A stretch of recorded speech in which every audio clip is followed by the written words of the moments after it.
আমার শুধু কান্না পাচ্ছে। আমি আবার কি করলাম? মাঝে মধ্যে মনে হয় যেন পাগল হয়ে যাবো। আমার সত্যি খুব কান্না হচ্ছে। বাহ বাহ, হাততালি দিতে ইচ্ছা করে। ও আমার খালি জ্বালায়, সবসময় আমার খালি জ্বালাইতেই থাকে। আসলে যা মনে হয় বিষয়টা বুঝতে গেলে পাগল হয়ে যাইতে হবে, এছাড়া কোনো উপায় নেই। আমি কিন্তু সত্যিই কিছু করিনি, একদমই। দেখো দেখো মুখের উপরে কিভাবে মিথ্যা কথা বলে। ছি, আমি এতটাই খারাপ হয়ে গেলাম। আমি আসলে কি করলাম? ওরে আমি এইভাবে মারবো ওরে। আমাকে কেউ বলবো আমি কি করছি? চুপ করো মিথ্যাবাদী, তুমি অনেক অভিনয় করতে পারো, বুঝতে পারছো?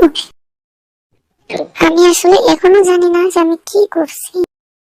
ও সবসময় এমনই করতে থাকে আমার সাথে, এমনই। অন্তত বলো আমি কি করছি। আসলে আমি জানি না, আমি তোমাদের বিচার করবো না, আমার বিচার নিজে করবো। আমার বিচার শেষ।